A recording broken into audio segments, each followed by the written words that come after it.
Hello and welcome to this tutorial on how to do problem 4.8 from the MindTap for this week, which is in chapter 4. So here are the directions that you would typically see, and what this one is to do a hierarchical clustering. And so in order to do that, you would need to import the data into your Ch4Pro. And so if you look at this already, this is what I've done.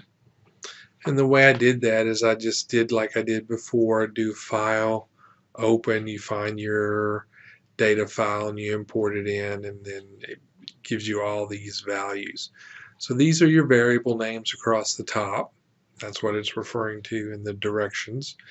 If you haven't done the tutorial in the appendix for hierarchical clustering, I would suggest you go ahead and do it. Once you've done that, then you want to go ahead and do the hierarchical clustering. And the way you do that is you'll go to Analyze, go to Clustering, Hierarchical Clustering. And here we're just going to do, if you're looking at part A, you're just going to do longitude and latitude. So you would want latitude here, and you would want longitude as well. You would put it in here. We're going to select single here under the options area, because that's what we're doing. We're doing a single linkage method, and we'll do data as usual and then the standardized data. We'll click OK,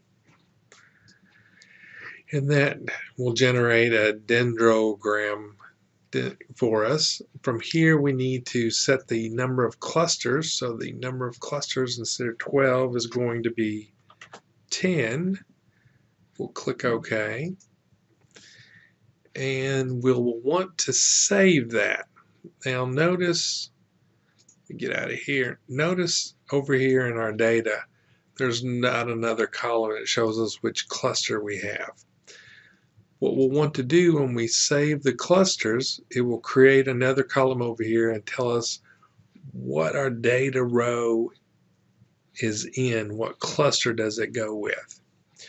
From there, we want to save this data file to an Excel spreadsheet. So we'll do Save As. We'll then choose the Excel workbook here. I saved it as 4.8 data, and that's what I generated. Then you can go to your spreadsheet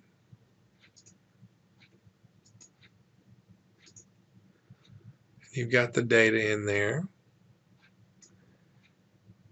and what you'll want to do there is create a pivot table.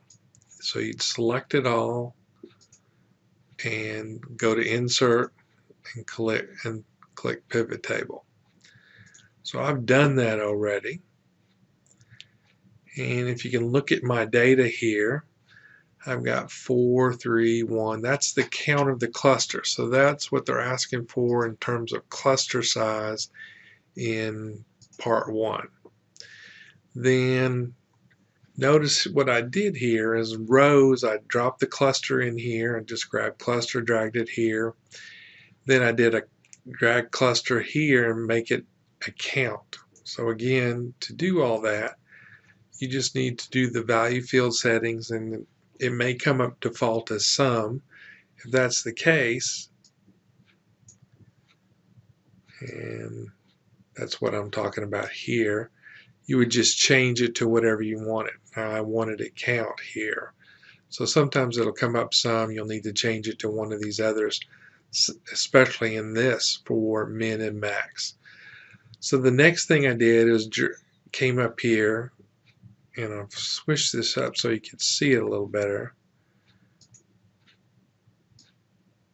I just dropped latitude down here, and I changed that to the min latitude. Then I dropped latitude again and changed it to max. Did the same thing for longitude, min and max, and then it gave me these numbers. These are the numbers that it wants you to fill in on this grid over here in MindTap. So I filled in some of them. I'm I'm not going to fill in all of them or take the time to show you me filling them in. But notice when I went to check my answers, I did these numbers and they all came out fine. I had some errors here and I went back and fixed them with a rounding to 1 decimal place. So if you get errors, that's what it's asking for. You have to change those to 1 decimal place or round up. Then the next thing it asks for is it wants you to do a scatter plot of your latitude and your longitude. Notice longitude is your x-axis, latitude is your y-axis. In order to do that inside of Ch4Pro, the way that's done is you'll come up to Analyze. You come over to Graph. You'll do a scatter plot matrix.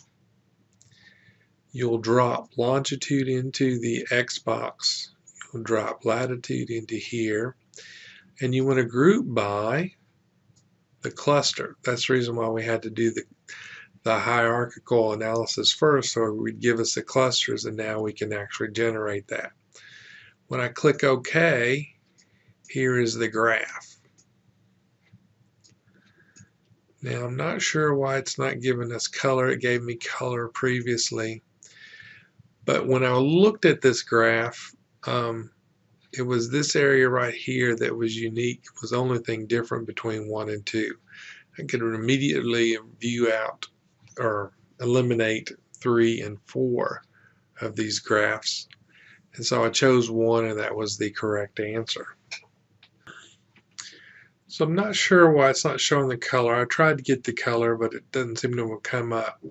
So what I'll do is I'll go to this red triangle. I'll go to density ellipses, and I'll select that. What that's showing you is the different, if there were colors, this is the different colors you would see on your screen. Again, to me, the identifying area is right here. That's what uniquely sets everything else apart. And so that's option I. All right. So I think that'll get you started on that particular problem. See, I got I here. I want you to do the same thing, compute the cluster sizes as well as the min and max latitude, longitude of the group average link method. So you can, instead of selecting single, you would select average on that hierarchy place. You generate some new data points once you import that into Excel and do a pivot table, and then you'd have a different graph again to select and go from there. And that's how you would do this particular problem.